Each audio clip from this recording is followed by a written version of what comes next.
This is a production of Cornell University.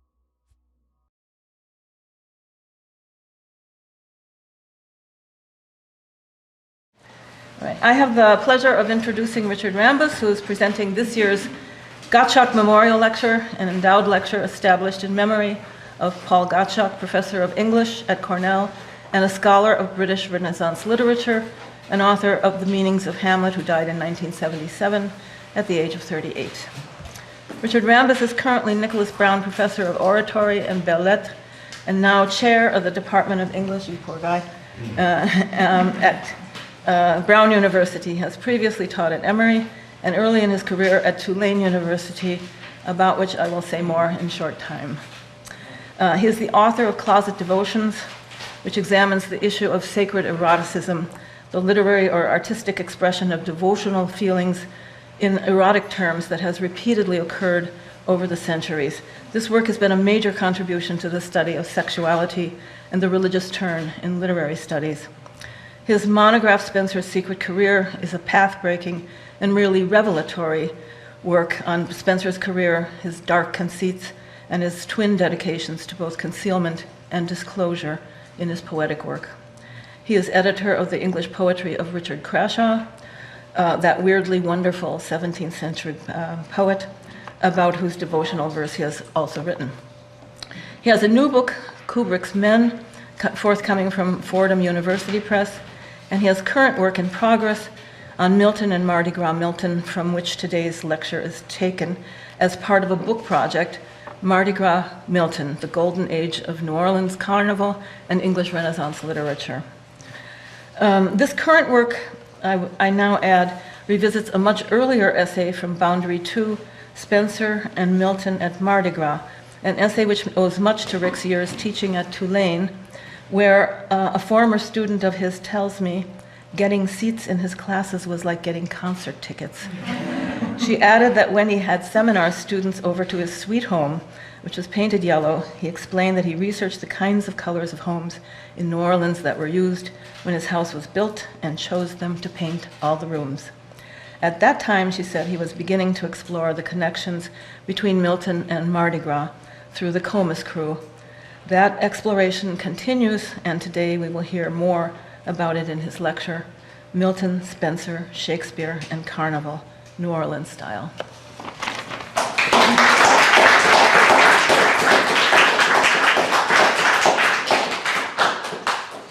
Barbara, I'm very grateful for that wonderfully kind and generous introduction and its disclosure. I'm also very grateful to Lynn for all the impeccable arrangements. It's a wonderful honor for me to deliver this year's Paul Gottschalk Memorial Lecture in this wonderfully historic building.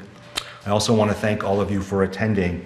The paper that I'm going to read represents something of a departure for me in as much as it approaches cultural studies, but I also think of it as a different way of doing literary history.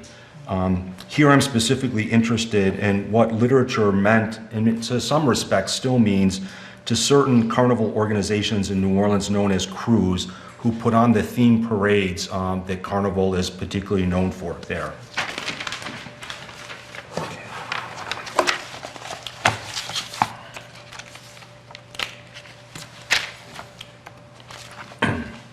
It was reserved for the Crescent City to mold the carnival festivities into one grand and comprehensive system and plan for the enjoyment of the people without fee or reward, public spectacle and pageants as splendidly brilliant and beautiful as the genius and skill of man and the lavish expenditure of money could make them.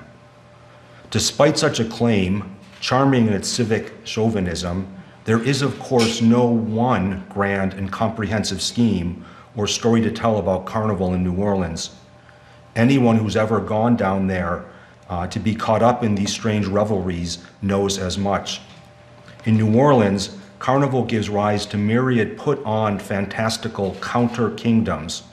Kingdoms, I term them, because heraldry and courtliness, chiefdom and royalty are this Carnival's principal official trappings.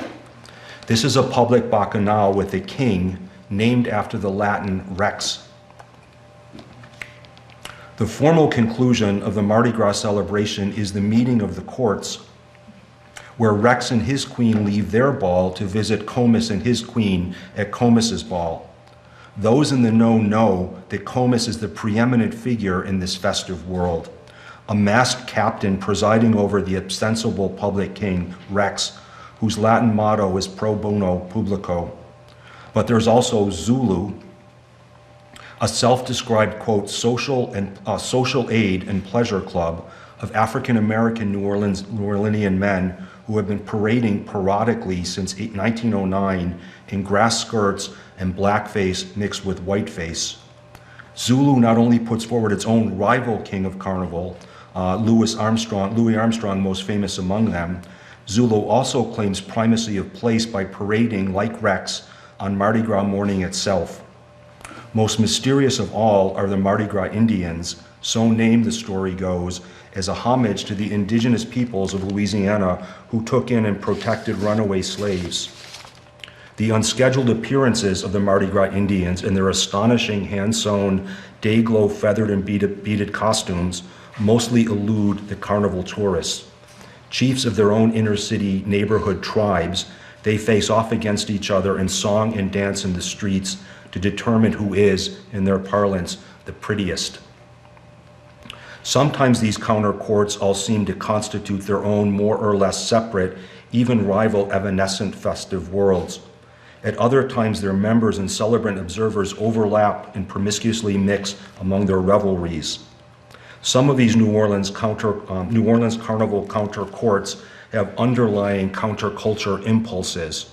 Here I might refer you to the guerrilla-style trippy Mardi Gras footage in the hippie road film Easy Rider, which turned 50 this year. Other Mardi Gras counter courts tend to express quite the opposite, making for a carnival of conservatism, even the politically reactionary, or worse. The latter disposition has been more emphasized in recent scholarship, and as you'll see, this not without good reason. But just as there's no single story that can be told about carnival in this beguilingly strange American city, there's also, I'd argue, no wholly cultural politics to assign in advance and across the board to what any of its festive enactments, official or extemporized, may mean, much less how they may feel in the moment. And forms of feeling are something that this essay looks to be about. The Mardi Gras I know best firsthand, dating back many years ago to when I lived there and taught at Tulane, is gay. Recalling those days, a touch wistfully, I confess, brought me back to John Rushy's ruminative memoirist debut novel, City of Night. Published in 1963 by the Vanguard Grove Press, this pre-Stonewall male hustler narrative roves from LA's Hollywood Boulevard to the Castro in San Francisco to New York Times Square, each site an urban touchstone in the post-war formation of American male homosexual identity, especially the sexual part. The narrative, which begins in Reshi's own hometown of El Paso, winds up, fascinatingly, way down at the bottom of the Mississippi in New Orleans in the French Quarter. This just in time for the increasingly feverish week that climaxes and exhausts itself with Fat Tuesday. With the clamor of this strange invasion of masculine vagrants and the queens, writes Reggie, New Orleans will awaken from its feudal memories of romance to become the center of our desperate today, a microcosmic arena of the electric night world. James Baldwin praised City of the Night for its, quote, beautiful recklessness. Those are apt terms for Reggie's swirling in the streets and in the bars account of Carnival itself, the low and the high, the sanctioned and the happenstance. But what strikes me about Reggie's rendering of Mardi Gras, for all the booze, pills, tricks, and drama, is how its midnight cowboy protagonist keeps time, plus some wavering sense of equilibrium, by the ritually scheduled, hallucinatory appearance of the old line carnival parades. He starts with Thursday's Parade of the Crew of the Knights of Momus, the mocking spirit expelled from Olympus, whose floats will sweep the dirty streets, trailing gauze like ghost wings, followed by Friday's Parade of Hermes, patron of wanderers ruling over the restless flocks, over the travelers from America's cities, night messenger bringing the news of the approaching Friday. What a queer ritual calendar it is, by the way, to have everything pointed toward a climactic Tuesday. But before that comes, go to the next slide. But before that comes the parade of Iris Carnival's oldest still parading female crew with its rainbow, is that on the other screen? Yeah. Sorry, give Iris its due. But before that comes Saturday's parade of Iris Carnival's oldest still parading all-female crew with its rainbow floats weirdly illuminated, passing in papier-mâché splendor. A surreal New Orleans snowfall that year cancels the Sunday parades, and then all of a sudden it's Monday and the parade of Proteus, who can assume any shape, any form, white-robed mummers, ghosts of ghosts. And at midnight, Mardi Gras begins. In the morning, Rex, king of Mardi Gras, rolls with its floats passing vividly beyond their bare physical reality. When night falls, appears the parade of Comus, the last parade of Mardi Gras, a gaudy funeral. New Orleans, a ghost city for Reggie, shapeshifts into his ultimate city of night, haunted and fearsome, but also alluring. Carnival in New Orleans is also where the adamantly butch narrator's own throwback trade notions about masculinity and male sex are most shaken and come closest to being ecstatically abandoned. But that's another story for a somewhat different paper.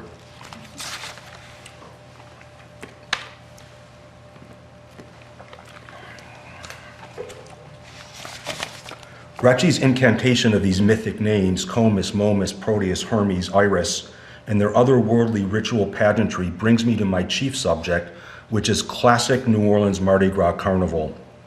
I mean that designation in two ways. Classic in the sense of the 19th century origins of the groups responsible for the city's carnival culture of weeks of themed public parades and invitation-only society balls leading up to Fat Tuesday. I also mean classic in the sense of how the themes for those public parades and private balls were originally derived from classical and early period literature, especially Renaissance poetry and drama. That story begins, however, not with Shakespeare, as some might expect given his national popularity, but with Milton. The signal event in this story of classic New Orleans Carnival is the formation in 1857 of the city's first secret society carnival organization. The group was all male, Anglo-American, and Protestant. I emphasize these demographics in view of how divided the city of New Orleans was at that time, politically, culturally, and geographically, with a Francophone French quarter and an English-speaking uptown or American sector. This new group's aim was no less than to take charge in one luminous nighttime strike of the city's carnival traditions and celebrations, aspects of which these Mardi Gras reformers found to be distasteful and decadent. They called themselves the Mystick Krewe of Comus, explicitly after Milton's masque. Their understanding seems to have been that this courtly dramatic form, that is of the masque, more schematic and allegorical than the plot-driven stage play, was an apt genre for carnivalization, given the mass emphasis on spectacle, symbolism, music, and dance. Though let me emphasize here that this was not about any masque, but rather the masque of Milton. Milton, that monumental Protestant author, serving as the Mystick Krewe's means for rewriting the civic celebration of what was a Catholic festival. The carnival theme of the Mystick Krewe of Comus's debut in 1857 was likewise Miltonic, though it blended the dramatic and the epic Milton in a stunning nocturnal procession titled The Demon Actors of Paradise Lost. Lit by torches and set to music, it featured two horse-drawn floats. On the first rode the crew's masked captain in the guise of Comus himself, brandishing instead of a scepter his enchanted golden cup with its metamorphic magic powers. The second float depicted Milton's glittery Satan as he appears at his most ascendant in Book 5 of Paradise Lost, quote, high on a hill, far blazing as a mount raised on a mount, with pyramids and towers from diamond quarries hewn and rocks of gold. Then on foot came a troop of 100 infernals, also fetched from Paradise Lost. Just picture this. There was Beelzebub, Belial, Mammon, and Moloch, as well as the mother-son allegorical duo of sin and death from Book 2. The 7 deadly sins were also part of the procession, along with the Furies, the Harpies, Medusa, and the Gorgons. You'll note the many opportunities this subject afforded for carnivalesque cross-dressing, for 19th century fright drag. Here's Eudora Welty's French Quarter photograph of a later day Mardi Gras, Medusa, and Death. All these impersonations from Comus's 1857 highly literary Hades were identified by illuminated transparencies for the instruction of the amazed spectators lining the streets. The pedagogical aspect of the spectacle is, as I see it, crucial. No images of that first parade survive, but this illustration of the next year's likewise highly literary pageant titled The Classic Pantheon gives us some sense of what that originary Milton procession may have looked like. Comus's Miltonic misrule on parade, these demon actors of Paradise Lost, wound up at the Gaiety Theater, where Comus held its first private ball. There, the Mystic Krewe, the only attendees allowed to mask, and that's still the tradition, so the crew members will mask at the ball, but none of their guests. They stage in succession 4 tableaux vivants, also drawn right from Paradise Lost, including a spectacular final 100-figure tableau of Pandemonium, which is to say, all of Milton's demon actors. Each scene, the English language newspaper, the Daily Crescent, reported approvingly the next day was, quote, arranged in accordance with the description of Milton's immortal poem and acted out in a manner which reflected the poetic taste and judgment of the gentlemen comprising the Mystic Krewe of Comus. After that last tableau, the lights dimmed one more time, and then, quote, again from the newspaper, a great arch of gas jets displaying in letters of fire the words Vive la danse, as, mask-like, theater gave way to dancing. This Milton Carnival extravaganza cost the princely sum then of $10,000. Its sheer signifying expense, another Renaissance mask-like feature of Comus's Mardi Gras pageantry. Propounding a caste status for its founders, then somewhere between aspiration and actuality, a commemorative booklet issued by the Mystic Krewe in 1947, from which I cited earlier, explains that, quote, as the members of Comus were socially important, this meant that their celebrations of Mardi Gras was orderly, educational, and cultural, end quote. In accordance with those imperatives, the booklet instructs that Comus's name in Greek signifies revelry and that he is, quote, the god of festive mirth sprung from the love of Bacchus and Circe. Writers of the 17th century developed the fame of Comus. Our literature lesson here continues. The Mystic Krewe's Comus, however, is specified to be Milton's Comus. Again, I'm quoting, a quote, more refined creation than the god of the bouncing belly who appears in Ben Jonson's masque, Pleasure Reconciled to Virtue. So this is something I'm really interested in. If, in my limited imagination, if I wanted to come up with this, I would have thought, let's name this crew the Krewe of Bacchus. Bacchus is perfect, this god of celebration. But Comus always wants something more erudite, something more elite, something more mysterious, something that it can teach us about. So they go for something that, wasn't especially known, even had to be specified as different from Ben Jonson, who has a Comus as well. And of course, then when you think of it, how perfect in Avatar, the god of, the son of Bacchus, the kind of god of revelry, and then Circe, the shape-shifting god. So it's really, I just want to give them credit for this. This is just ingenious and very erudite. It's in these terms then that this group of, quote, socially minded, quote, forward-looking men, as the booklet characterizes the Krewe's founders, presented their own take on Carnival as the world temporarily turned upside down. Comus's erudite, instructional Miltonic public parade and private ball elevated the low, literally the lowest, the most infernal, and made ascendant for one Mardi Gras night the leading denizens of an epic underworld, these demon actors of Paradise Lost.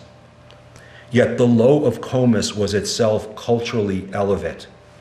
Their masque, gushed another English language newspaper the next day, quote, displayed every fantastic ideal of the fearful, whilst their effect was softened by the richness of the costumes, and I love this line, and the evident decorum of the devils inside. As put on by Comus's decorous devils, Miltonic pandemonium became an inversion of carnivalesque inversion, an assertion of a pronouncedly Anglo-American, Anglo-Protestant literary cultural order, counter to the city's multicultural Euro, Afro-Caribbean, and Catholic Mardi Gras traditions. The Mystick Krewe of Comus, by means of Milton, aspired to make New Orleans Carnival a more orderly disorder. This is Carnival itself rendered upside down, which is to say from Comus's vantage, right side up. Over the years, Comus would also come to quarry history, mythology, religion, Orientalism, and opera as sources for its fanciful but also well-versed Mardi Gras cultural appropriations. But poetry and then drama remained particularly important to Comus throughout what's termed the Golden Age of Carnival. The crew made an elaborate public parade and private ball out of Spenser's Fairy Queen in 1871. In 1872, they did Dreams of Homer. In 1878, Scenes from the Metamorphoses of Ovid. These poets all reappear in Comus's 1890 auto-anthological parade, The Palinogenesis of the Mystick Krewe. This parade's Paradise Lost float depicts Book 6's War in Heaven. Not the most popular part of the poem, this may seem like a curious choice for the theme of a Mardi Gras float, but of course it refers back to the Mystick Krewe's devilish debut in 1857. The parade's Fairy Queen float is also interesting in as much as it puts on display what Spenser's poem itself never actually unveils, namely the Fairy Queen herself. One wonders what cruiseman had the honor of dressing up as her. The Mystick Krewe celebrated its Golden Jubilee in 1906, continuing its work of self-memorialization with an extensive, erudite 20-flow presentation of the actual Masque of Comus, a text it hadn't yet depicted. This theme returned the crew to its Miltonic origins. Recall the crew's culturally reformatory intentions, which may seem at odds with their namesake himself, Comus being both a seducer, sorcerer, and an aristocratic leader of a crew of intemperate revelers. The 1906 anniversary parade acknowledged that by presenting two Comuses, the wanton Comus of the anti-masque of Milton's masque, and the crew's own culturally elevate reappropriation of him. Richard Halpern has argued that Milton's masque serves as a reproof of both the lowest and the highest forms of festive excess, of the debauchery of both the court and the rural laboring class. The Mystick Krewe found in Milton's masque a text whose cultural work could be seen as mirroring its own designs with respect to New Orleans Carnival. That is, both Milton's masque and the Mystick Krewe's Miltonic Mardi Gras pageantry sought to reform holiday festivity and frolic by critiquing and curbing their excesses and improprieties. Milton's strategy, as Halpern sees it, entails the promotion of middle-class moderation as a median between lowborn and aristocratic wantonness. The Mystick Krewe, however, reversed that strategy, which is to say that the middle-class membership of Comus affected the reformation and reorganization of Mardi Gras by promoting itself, in these markedly literary terms, as the new aristocracy of Carnival. The next year's Comus parade was Tennyson. It then put on Tales from Chaucer in 1914 and Jewels from Byron in 1931. Along with these single-author parades, Comus also presented more anthological fare, such as familiar quotations in 1911 and picturesque passages from the poets in 1940.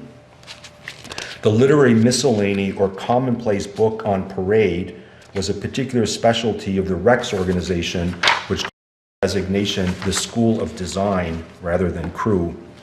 Rex mounted illustrations from literature in 1894, quotations from literature in 1902, visions of poets in 1916, and the story of drama in 1931. The last parade featured floats for Greek and Roman drama, medieval miracle and morality plays, restoration comedy, and of course, Shakespeare. You may have been wondering where Shakespeare comes into this story. In 1898, for the edification and the entertainment of record crowds that poured into the city, for now Mardi Gras was a national tourist destination, the Mystic Krewe presented a 20-float Scenes from Shakespeare parade. Again, Comus himself rode on the first float. The parade's title card came next. You'll see that it crowned Shakespeare king of both page and stage. The floats that followed each depicts a single play. Notably, the one that comes first is A Midsummer Night's Dream.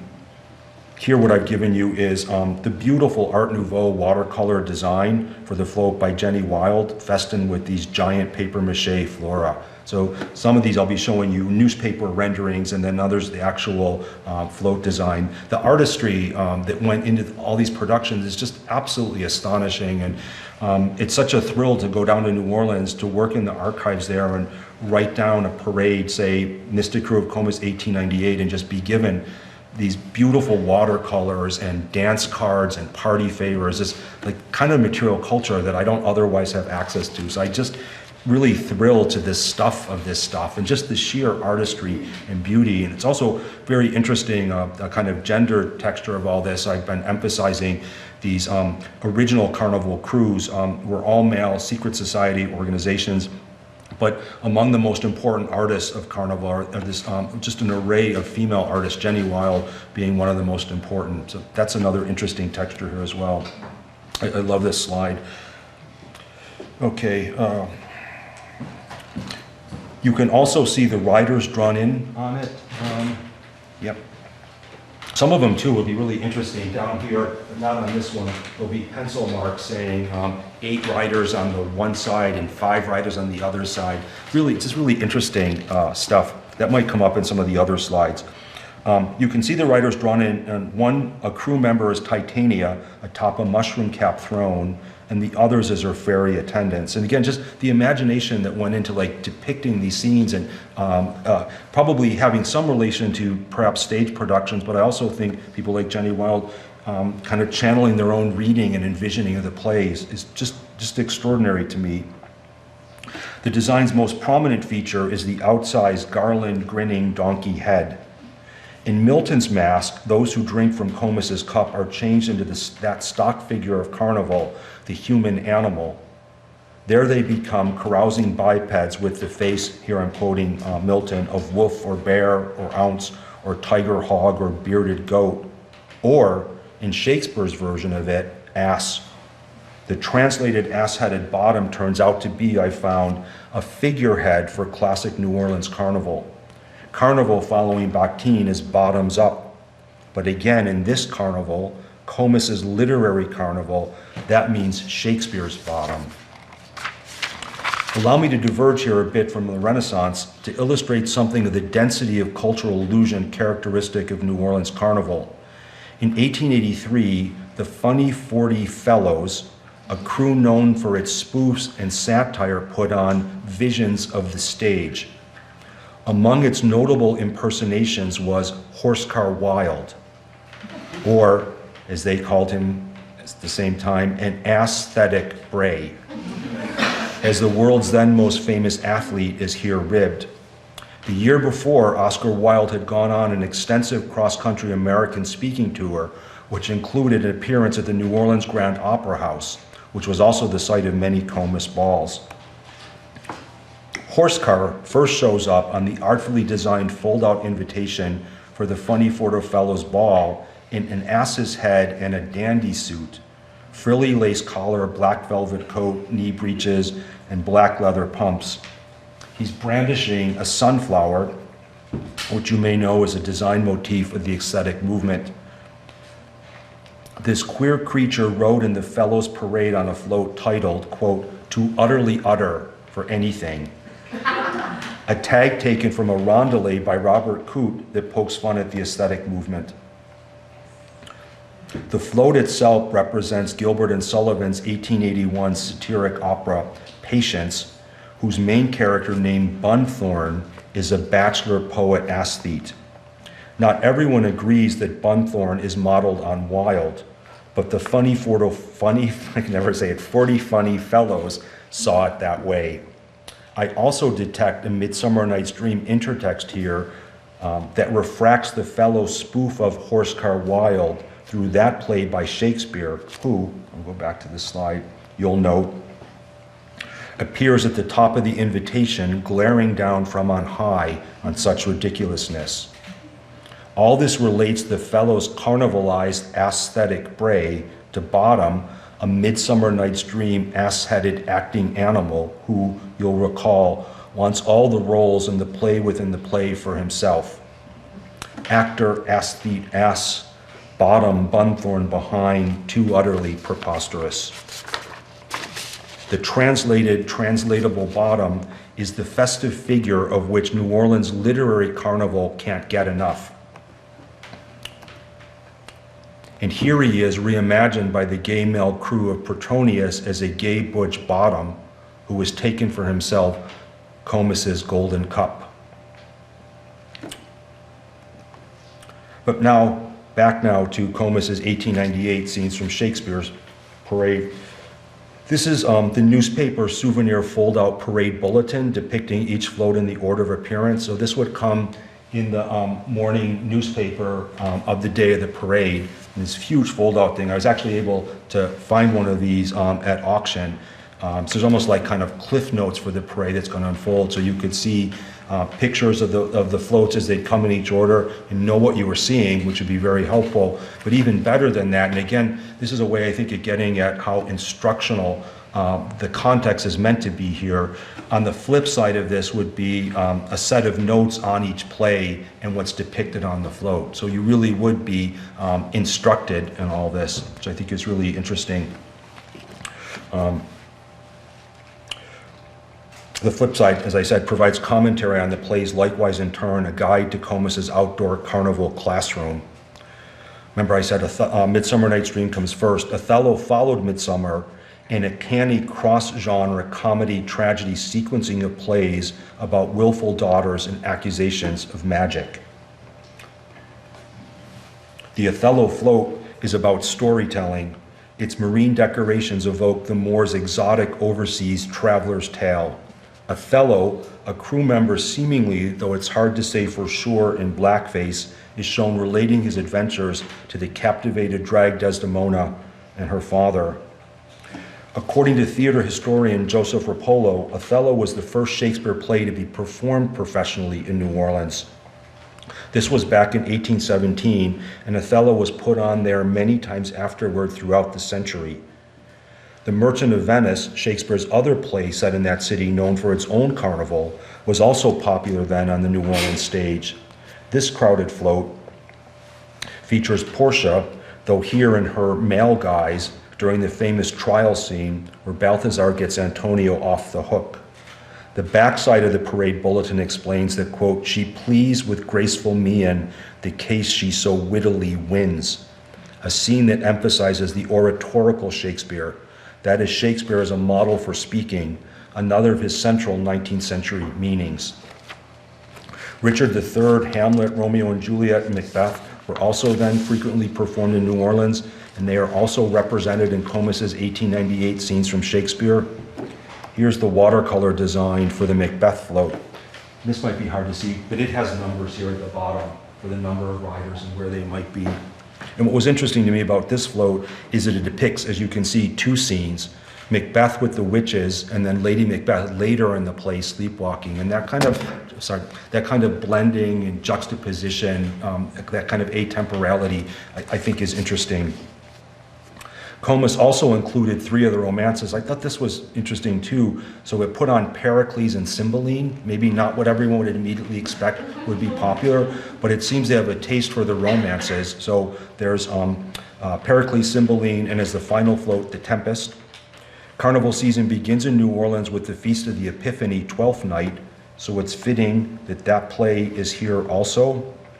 The Merry Wives of Windsor gets a float, no doubt for Falstaff, who seems to me second only to Bottom among classic carnival Shakespeare favorites. Indeed, for a time, this festive minion of the moon had his very own crew, the Falstaffians, founded in 1900. They mounted their own single-play Mary Wise parade in 1914. So you can imagine just a Mardi Gras parade devoted to Mary Wise of Windsor, and that's the presentation. Rounding out the floats in Comus's 1898 Shakespeare are Henry VIII, also an interesting choice, As You Like It, followed by King Lear. To my mind, another knowing comedy-tragedy juxtaposition having to do with exile and the pastoral. Much Ado About Nothing, The Comedy of Errors, and Antony and Cleopatra. Among the notable omissions are The Winter's Tale, The Taming of the Shrew, and Julius Caesar. It's always just interesting to know like what the Shakespeare is of the time, and sometimes it lines up with what's still extant and current, and other times it's very different. As interesting as what plays are here included or not included is why Shakespeare had to wait so long, however, for his own Mardi Gras pageant. This coming some 40 years after Comus's Miltonic debut in 1857, and more than 20 years after Spenser got his own parade in 1871. Perhaps the markedly Protestant epics of Spenser and Milton were also then taken to be more English than Shakespeare's plays, many of which have non-English settings. Anglocentrism was an especially prominent feature, indeed I think meaning, of Comus's carnival productions in the early decades. Take the theme of its third Mardi Gras presentation, 1859's The English Holidays, or the parade put on by another old line crew, the Twelfth Night Revelers, in 1872, titled English Humor, which presented comic scenes and characters from Chaucer, Shakespeare, Johnson, Gay, Swift, Goldsmith, Dickens, and on and on and on. Where is all this ultra-Englishness heading? One answer, it has to be said, is Comus's 1877 The Aryan Race Parade and Ball, a carnival production that heralds what the crews proffered as the progressive historical and cultural achievements of white civilization, going all the way back to the ancient world, to Egypt, Greece, and Rome, then to the Crusades, then to the Reformation, and so on. In all ages, its printed program states, the Aryans have been the devotees of luxury, and from the earliest period of existence as a distinct race, they have been dictators of fashion. That's certainly a bizarre carnivalization of Aryanism. In any case, such discourse and displays make it hard to argue with Jennifer Vaught when in her fine study of Comus Momus, and especially the Twelfth Night Revelers, in which she simply treats them as white supremacists. I'd like to approach this dimension of Comus's Reconstruction era legacy through the question of literature, specifically literary genre. On that account, it's interesting, as I just noted, that Shakespeare had to wait so long for his own parade. One reason for that, I suggested, may have been that Spenser and Milton were then regarded as more pronouncedly English. Another speculation I have is that their epic poems were then seen to be culturally loftier than Shakespeare's popular stage plays, and Comus was all about such elitism. In any case, the Mystick Krewe appears to have been drawn to epic as a literary source for what I think of as its statement parades, starting with its own at once brash and august Miltonic debut in 1857. There, in one grand gesture, the Anglo-American Comus sought the upper hand over the city's pre-existing Creole carnival culture. Comus's 13-float Fairy Queen parade in 1871, this is the only thing I've been able to find looking for years from that, apart from just a dance card. Fairy Queen float in 1871 was also a statement parade. The context, however, was now no longer the city's Anglo-Creole divide and rivalry, rather its reconstruction.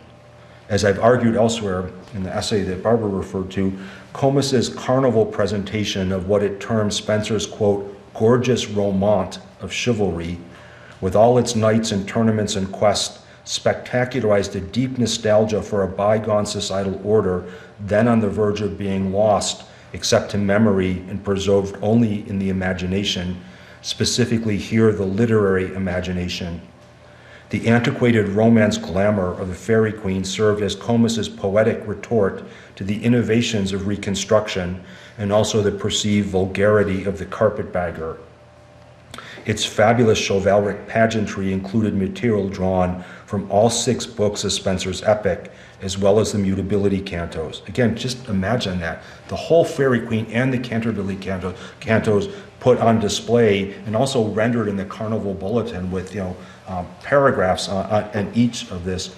It's just really remarkable, just in and of itself. And then, of course, there's the cultural work it's being put to. The Fairy Queen's ostensible project, which Spenser announces in the letter to Raleigh of fashioning a gentleman, was also stressed in the crew's program materials. That endeavor, declared the next day's issue of the Daily Picayune newspaper, retained, quote, all the force today that gave it meaning in the restless times of the author. In her book, Sensible Ecstasy, which I'm using in my graduate seminar this semester on poetry and ecstasy, Amy Hollywood briefly discusses how Bataille, Sartre, Camus, Picasso, Beauvoir, among other French intellectuals, put on a series of what are called fiestas in early 1944 during the final months of the war when they sensed the possibility of Allied victory. Describing these drunken carnivalesque nights in her 1960 memoir, The Prime of Life, Beauvoir theorized that, quote, the festival is before all else an ardent apotheosis of the present in the face of inquietude concerning the future. According to Hollywood, Beauvoir inhabits the festival as a historic event inasmuch as it's a making present of a desired future. The carnival that Comus and the other old line crews preside over, again, tends to reverse this apotheosizing, whatever, apotheosizing, let's let it go, of the past. We'll work on that. The past in the face, practice it out, of the past in the face of a refused present. Did that come through? Sorry. Comus's Fairy Queen parade deviated from the tradition of being headed by Comus himself. This parade was instead led by the Mystic Krew's masked captain in the guise of Spenser's Prince Arthur on a white charger. A sign was carried behind him announcing that, quote, characters who require a firm will and strong arm like Arthur's to subdue them were to follow, end quote. Then came 4 floats presenting assorted allegorical figurations of vice, corruption, duplicity, and scandal.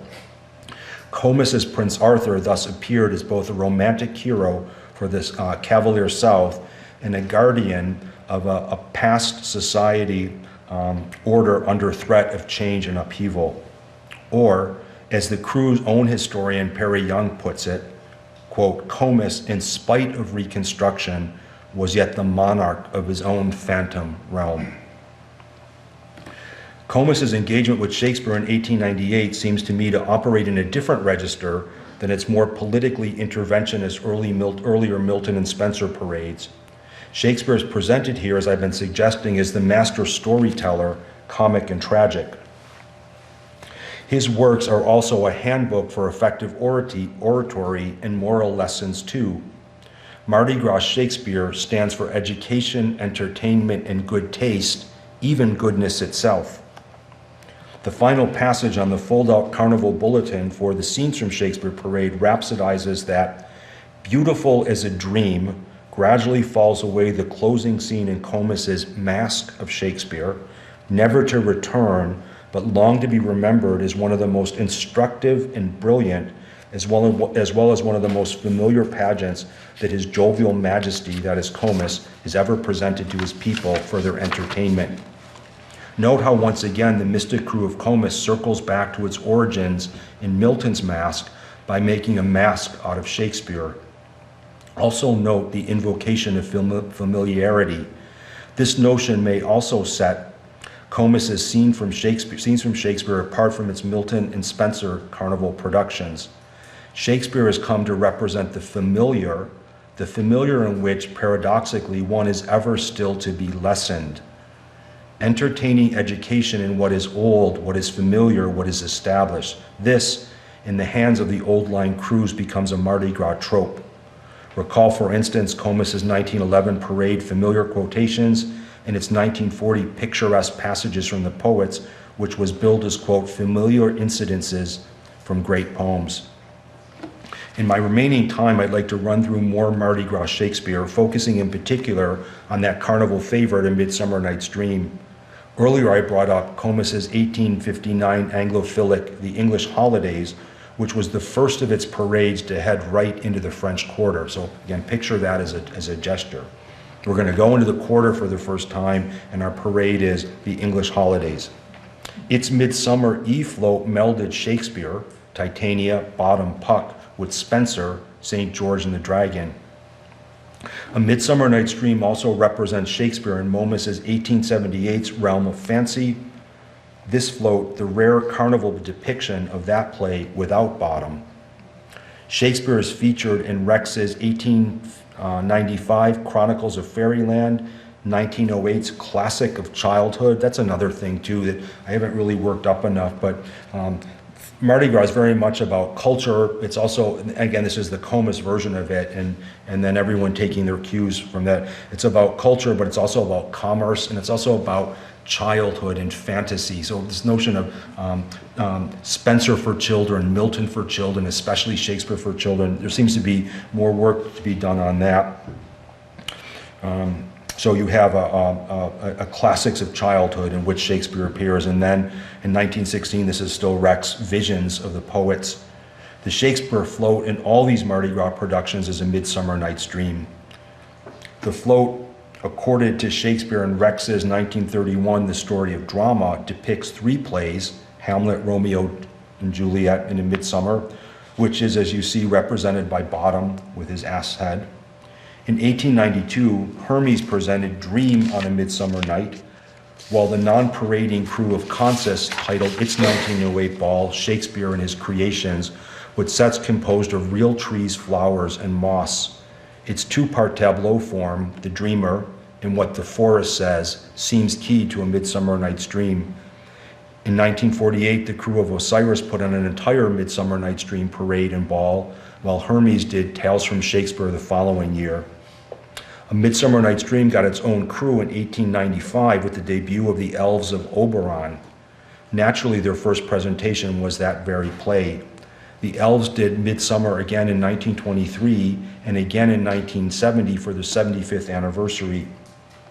A newspaper account of the latter describes, in keeping with the times, quote, Puck accompanying the tableau action with slides projections of a somewhat hippie version of the play's dialogue. The same year, 1970, Proteus presented Tales of Tiny Folk. Shakespeare's Ariel gets afloat. So does Robin Goodfellow. And this is that figure's second float as Puck. And here's the Shakespeare float for the 1993 Rex Parade titled Royal British Scribes, which is almost like the Norton Anthology of British literature parading through the streets. It's interesting, though, they call them not authors here, but scribes. That has to do with a particular context that we might talk about later. The irreverent uptown neighborhood marching club called the Krewe of Oak, which stands for outrageous and kinky, celebrates a midsummer Mardi Gras in August. Its August 27, 2005 parade has the distinction of the last held in the city before Katrina. Hermes, which keeps alive Carnival's literary orientation, presented Shakespeare's Tempest in 2016, a text that here takes on new meanings post-Katrina. Milton may have been, to engage Nigel Smith's provocation, quote, better than Shakespeare, for the Mystic Krewe's foundational purposes and perhaps also for its polemical ones. But Shakespeare was a presence in classical New Orleans Mardi Gras from early on and then enduringly so. Indeed, he may eclipse Milton as Carnival's canonical favorite. In A Midsummer Night's Dream, Shakespeare's most liminal play, with all its strange hybrid ontologies and all its threshold spaces and in-between states, has been Mardi Gras' favorite parade. This, you've seen, includes Gay Carnival, as further evidenced by the gay crew of Arminius's 1973 Revelries of Titania's Court, whose subtitle wryly promises An Evening with the Fairies.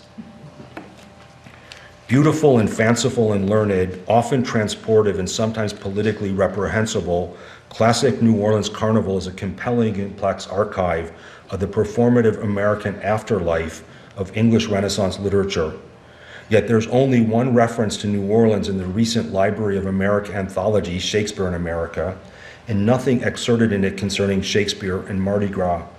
This absence can also be observed in such critical works as Francis Teague's Shakespeare in the American Popular Stage, Kim Sturge's Shakespeare in the American Nation, and Alden T. Vaughan and Virginia Mason Vaughan's Shakespeare in America, as well as many other fine studies of the subject. When it comes to American cultural history of Shakespeare, not to say of Milton or Spenser, the setting tends to be too narrowly regional. The work that I presented today about the meanings and uses of Milton, Spenser, and Shakespeare aims to help redress that narrowness by looking to the Gulf South and New Orleans, which, as Robert D. Abrams puts it, has, quote, provided alternative ways of thinking about almost everything in American life. I began by asserting that there can be no one story to tell about Carnival in New Orleans. The aspect of the story I've been recovering that makes me nostalgic is how literature once served there as valuable, at times the most valuable cultural capital for such civic pageantry. And on the question of cultural politics, it's important to register that the conservative Carnival counter-discourse of Comus and the other old line crews I've been discussing also gave rise to other kinds of carnival organizations. I've already mentioned the African-American organization Zulu and the all-female crew of Iris, which celebrated its centennial this year. There are also, I've signaled here and there throughout this talk, a number of gay crews dating back to the 50s, beginning with the slightly anarchic Royal Crew of Yuga, or more slyly known as just KY, yes, that KY, which was founded to mimic and mock the grandiosity of the old line carnival crews. Even those old line parades themselves may serve as both setting and stimulus for experiences and enactments of carnival unbound from any official agenda. Here we can return in closing to Reggie's City of Night and its decadent account of the Mystic Krewe Parade, which I read as a queer return of classic carnival's originary demon actors. White-robed mummers from the parade, spears-plumed helmets catch the light, devils dance with angels, tinseled bodies, sequins faces, the city that care forgot, New Orleans, the parade of Comus, the last parade of Mardi Gras, a gaudy funeral. Suddenly the devil leapt toward me in red with long black horns. He opens his arms to embrace me in his batwing cape, and I lunged toward him anxious to be claimed, and he enclosed the flapping wings about me. Devils dance with angels. I don't think one could come up with a more ecstatic Mardi Gras dictum than that, so I'll end with it. Here, devils dance with angels. Thank you.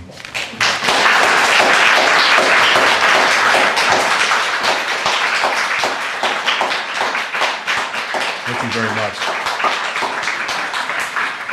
We have time for questions.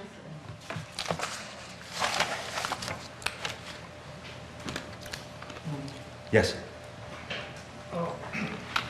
Well, my brain just went into shattered in the most delightful way into, I guess, the last quote you read, sort of, about reimagining everything you can think of through the lens of New Orleans, and that's what you've done through the lens of the Mardi Gras, which is what it's doing itself, isn't it? It's reimagining Shakespeare, it's reimagining Spenser's, reimagining Bakhtin, it's reimagining high and low, it's reimagining Protestantism, Anglo-American.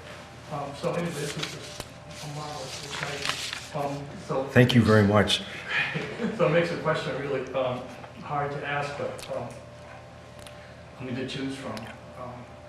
I guess this maybe I'll ask you to comment on one of the many angles that you open up, which is the notion of the spectacularization of Protestantism. That's precisely what Protestantism was not about. Yes. Right? In fact, Protestantism set itself against lots of things, including the idolatry and the decadence and the grossness and sensuality of Catholicism, right? So of course the angle, if we can think of this as being puritanical in any way at all, so it's as though we're absorbing the other, right, the Catholic other, and then presenting itself as a spectacle. But how is it presenting itself as a spectacle? Pandemonium, which by the way you mentioned the British geography, and I had to think of pandemonium, so maybe you're right there.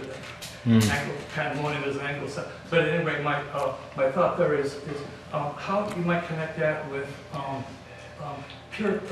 when we think of puritanical spectacles of that sort, we think of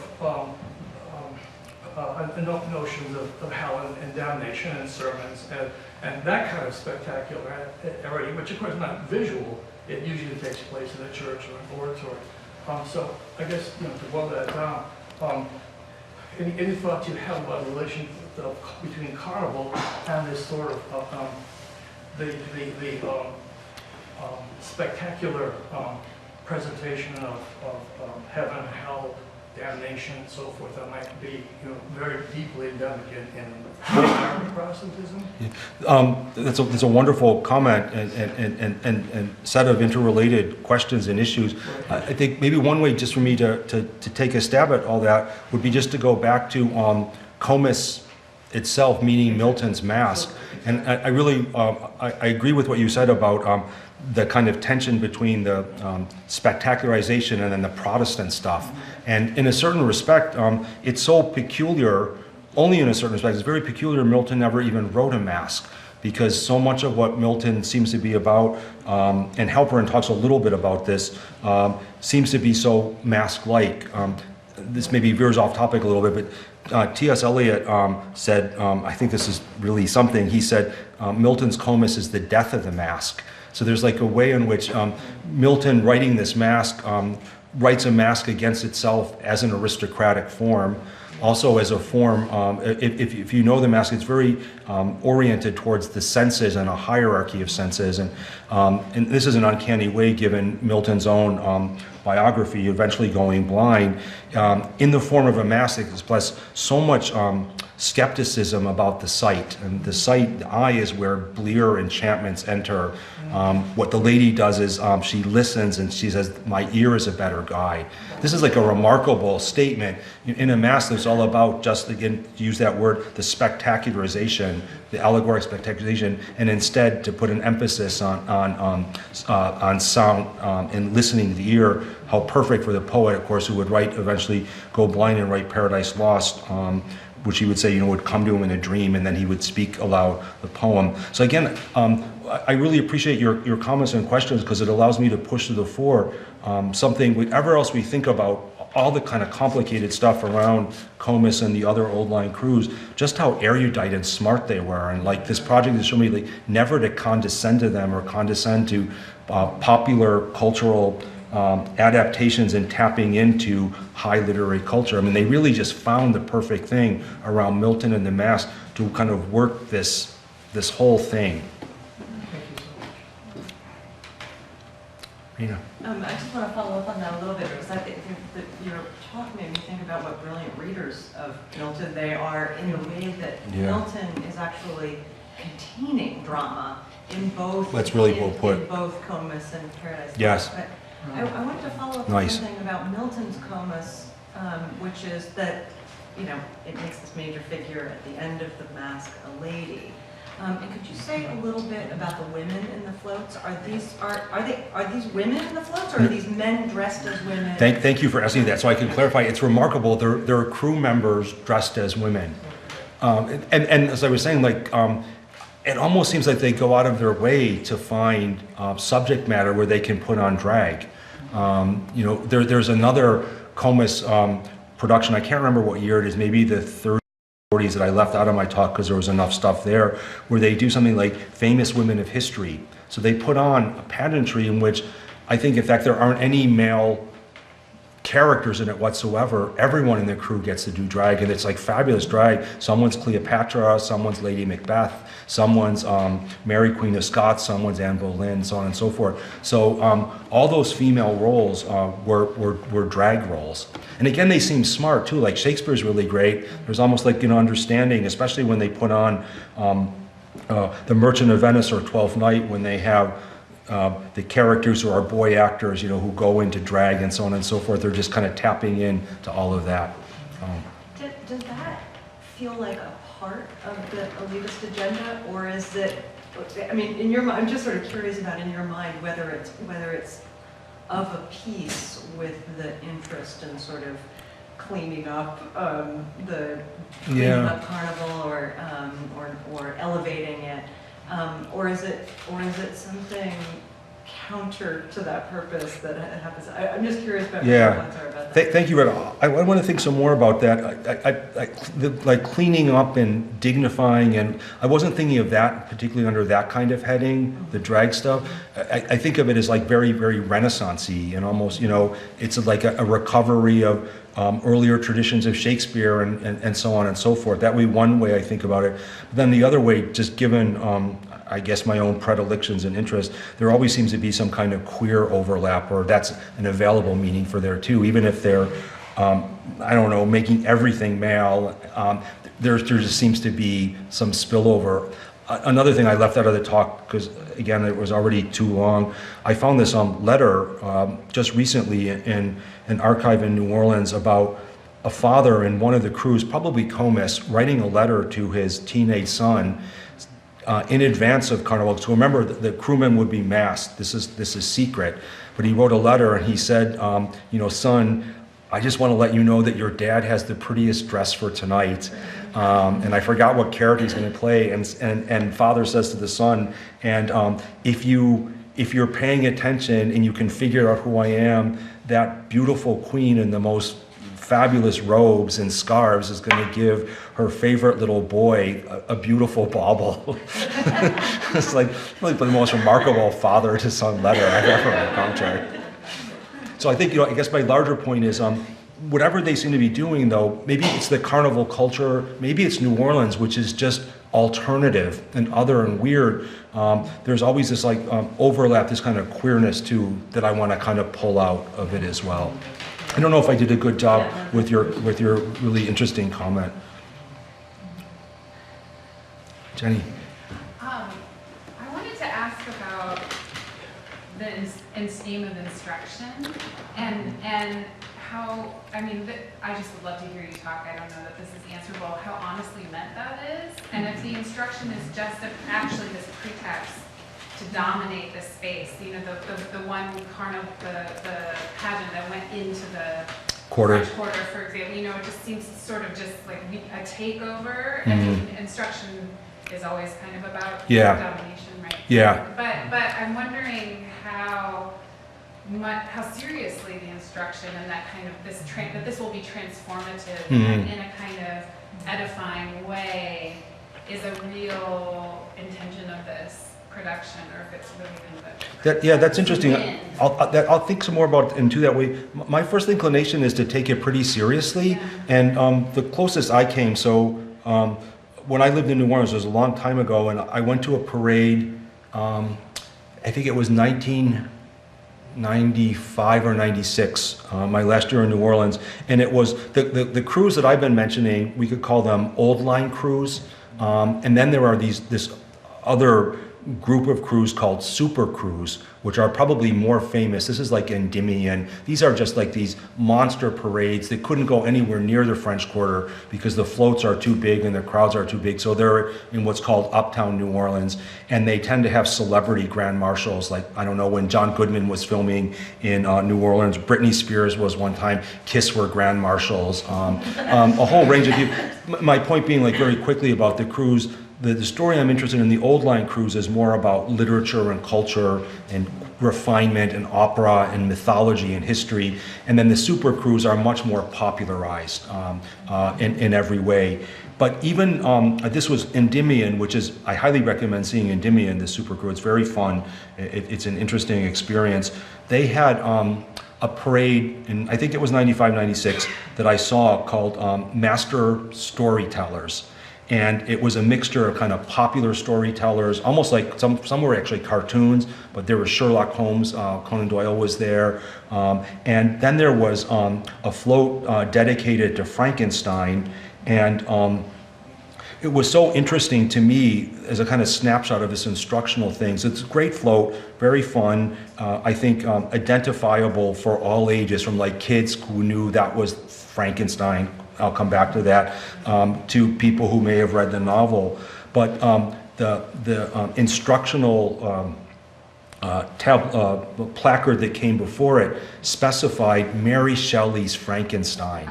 And I thought that was just so telling, because, like, I'm a first generation college kid. My parents haven't read Mary Shelley's Frankenstein, but they know Frankenstein from the movies and from popular culture. But there was this very specific educational instructional act here. We want you to know, pay attention, this is Mary Shelley's Frankenstein. And that was all the way into 1995. So my hunch is, and I like what you were saying, Jenny, too, I think there's an overlap. I mean, it's a gesture of domination. I think the people who made up the Mystick Krewe of Comus had this incredibly powerful and quite right insight that to control the city in New Orleans, you control the party. If you control the party, you're going to control the city, politically, culturally, civically, business-wise, commerce-wise. And so there's certainly that, but on top of it, and certainly interrelated, is I think this notion to be instructional. If only, in fact, like to say, this is what we know. But then there's also this other noblesse oblige texture too. If you've been to Carnival or seen it, you might remember that the maskers on the floats or on horseback are throwing doubloons and beads and trinkets. So there's this idea of, like, gifts from them, from these put-on noblemen. Yes? So lovely to see you again. So wonderful to see you too. And I still vividly remember the last time you were at Cornell, and you gave a talk then that was really important for my work. Oh, you're so sweet. For many years after. And I feel like I'm sort of commenting on that as well, but I feel a little bit like a party pooper bringing this up. I want to talk a little bit about the white supremacy stuff. And partly that's because I'm in a field of medieval studies where there's certainly a whole lot of controversy about how we are using the heritage of European British literature sometimes as a stick to beat other people with. And this seems in Catholic, multicultural New Orleans, like the Krewe of Comus was also doing that while also being generous. And the thing I'm thinking of from your last talk, actually, is the ways in which sometimes when you do queer theory, you don't need the queers to be all good all the time, which is something I really appreciate about you. And so it's possible to say that this all-male crew is in fact excluding women in the interest of constituting a queer sociality. Whether it's gay sociality or not is totally beside the point. Is constituting a queer sociality that is also white supremacist and wealthy, it sounds like, sociality. I don't know. Eventually, not at the beginning. Yeah, okay. I'm imagining that these would also be sort of the pillars of the society, which could also be the KKK members. Right? Can I interrupt something? Yes, and to make that even more specific, Joseph Roach, who is a dear friend and a great mentor, and just so important for me for this project. In certain ways, he's the inspiration for it. I'd recommend if people are interested more in reading his amazing book, Cities of the Dead, Circumvent Like Florence. And Joe, when he was doing that, very much to your point, found that the four old line crews, Momus, Comus, Proteus, and Rex, the membership of those crews overlapped. It wasn't with the Klan, it was with the White League. But really in version of the same thing. So at that moment, not at every moment, at that moment, it really was just like that, just what you're wondering about. And then I think my real question is this connection in fact a necessary one? And that I think is the really hard and painful question, because it seems that the white supremacy goes hand in hand with the mission to educate, goes hand in hand with the Protestant, Anglo-American love of Anglo stuff. Like at that moment in history, those things are bundled together. And one hopes that we can unbundle them. I mean, one hopes that because I'm still teaching Chaucer. But one wants to unbundle that without killing off the queer celebration that is also at the heart of it all. And that's a very messy thing. These things are put together. And then I guess my question is, at that time, in that place, did they have to be?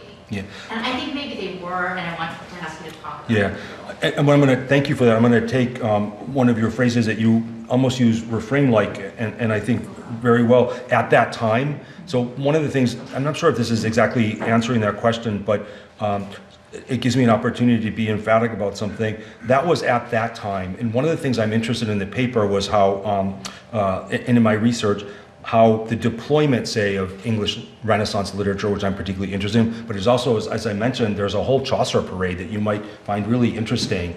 And then there's a Tennyson one and a Byron one and so on and so forth. But at that time, the Spenser parade in particular, and there's another one, you could put it this way, even more horrible, even as it's like in its own wicked way, brilliant and creative. And Joe Roach writes about this extensively. Right after the Spenser parade in 1872, Comus did the Missing Links, which is a parade that, I use this term very well, a parade that at once satirizes Darwin and evolution, which was a new thing, and then also Reconstruction. And the missing link turns out to be a minstrelized, animalized African-American figure. There's actually a drawing of it that survives. So again, it's really at that time. And one thing I want to say about that is, at that moment, what's going on around Comus and the other old line crews is about Reconstruction and holding on to their notions of the Old South and the way things are supposed to be. And it isn't only them too. I mean, there's all those myths about the Cavalier South and so on and so forth in Romance literature. I want to juxtapose at that time with where the story begins, where the division wasn't that. The division was Anglo-American New Orleans and Creole New Orleans. And so that was the opposition, if that's the right word for it. And then by that, later at this point, in terms of Reconstruction, those crews and those parts of New Orleans culture that were maybe say a little bit oppositional, a little bit adversarial, banded together to fight another enemy, this time completely from the outside. But I think, one of the things we want to do is, I'd be a little careful in terms of like the political work of everything, of making it monolithic, that it starts off this way and it's essentially the same and doesn't really change. That's why I like your phrase, at that time. And especially at that time, this is very much about white supremacy, but earlier it's about something else.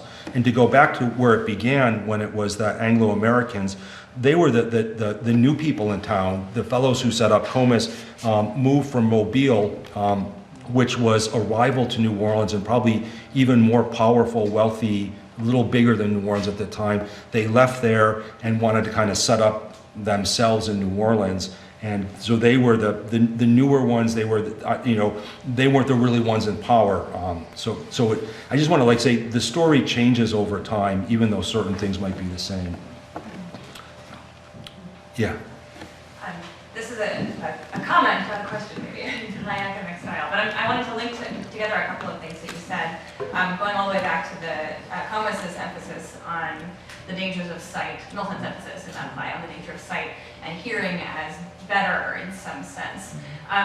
The lady, so I'm interested in the idea that they're all men in these floats because that's sort of Renaissance-y, and I agree. But Comus was performed in somebody's house, and the lady was performed by. Yeah, I know. Yeah. So the floaters are forgetting that part of Renaissance-y. Yes. Right. So they're very astute readers, but they're also changing things. I think there's a similar tension going on between the seeing and hearing issue, because they want you to read something very particular in their floats, right? They want to educate you about which Frankenstein it is by giving you a piece of text that says it's that one.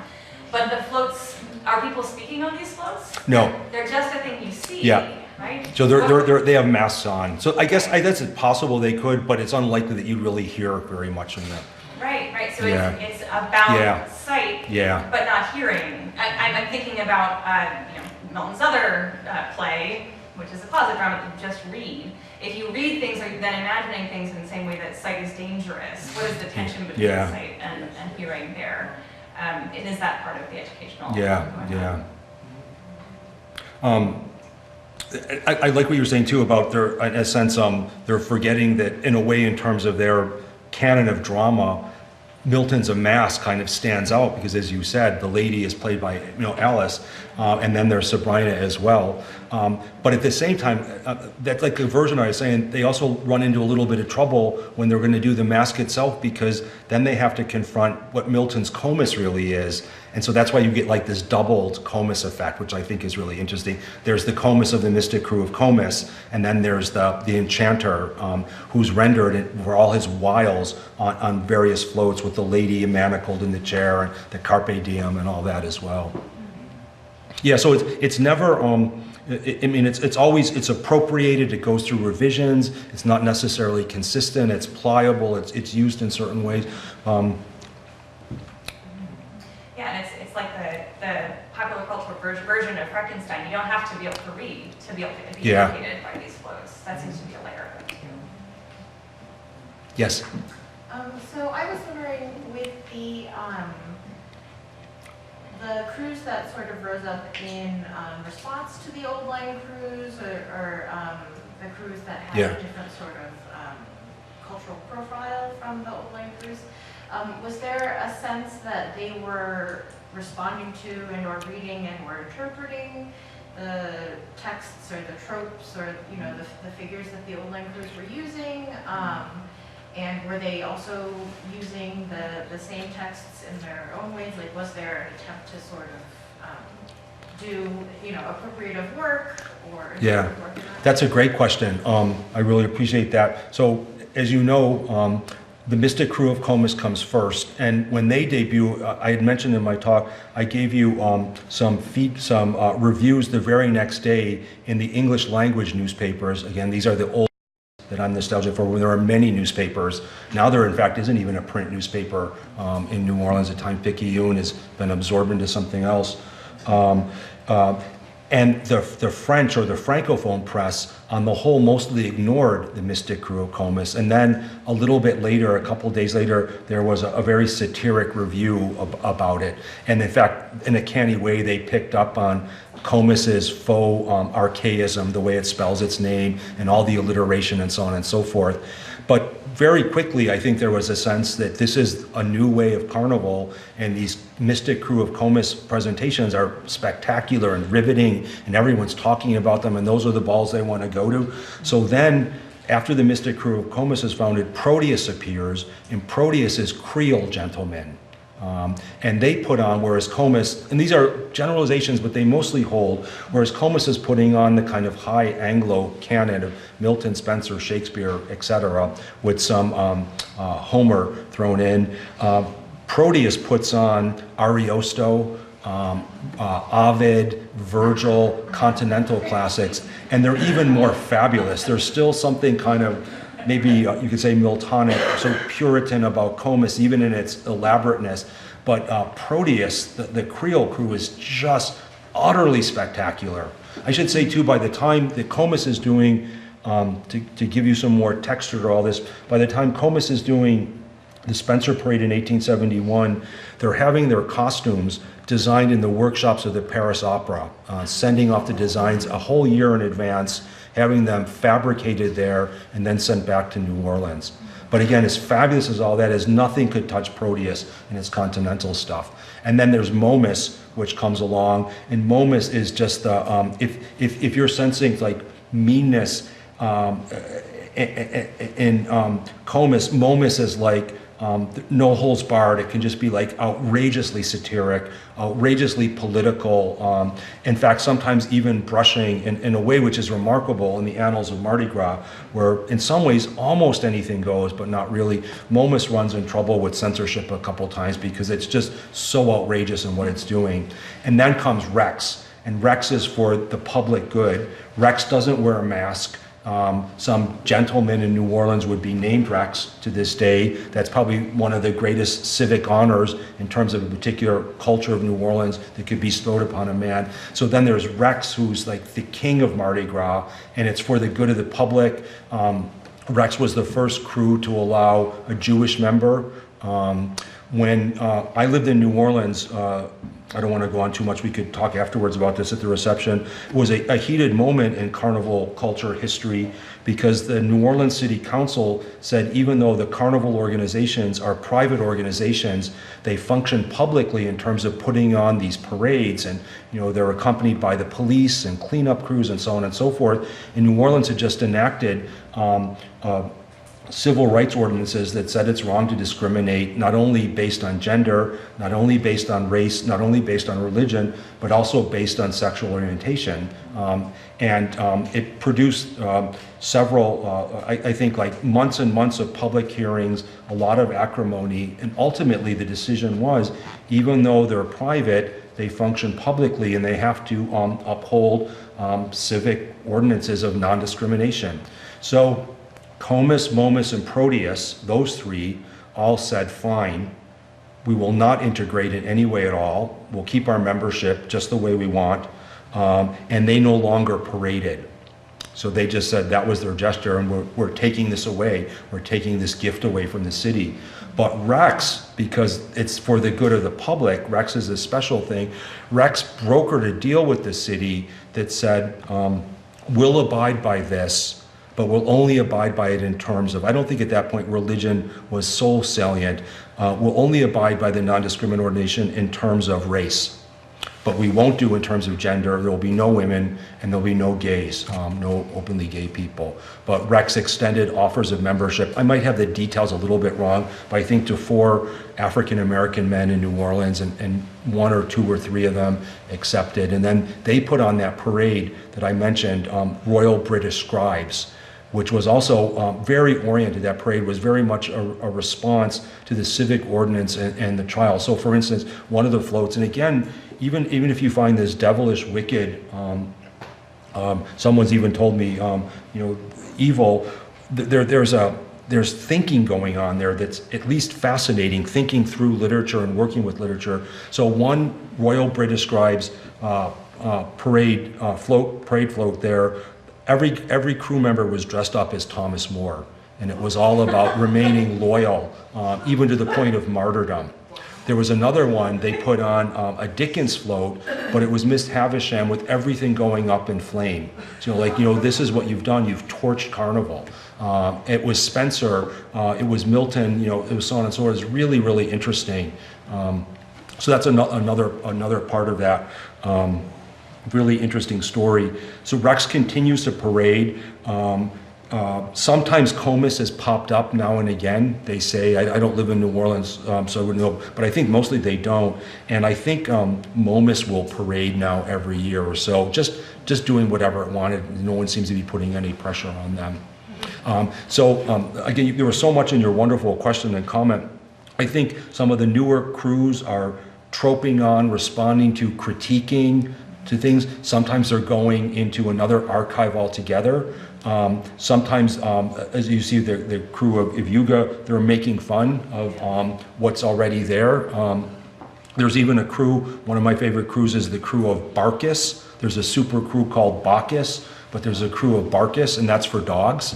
And that goes through the quarter. So it's again like a part of it going back to, the hard questions that you were raising.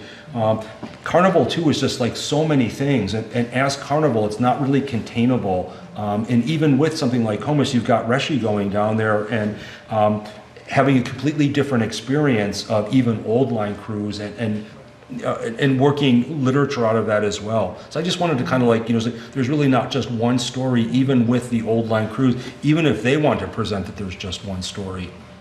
And it's more than just queerness, it's just like other kinds of things as well. Please join us in the rooms next door for hors d'oeuvres, water, wine, conversation with each other, and a wonderful guest, Spenser. Oh, it's a great pleasure. Thank you very much. This has been a production of Cornell University, on the web at cornell.edu.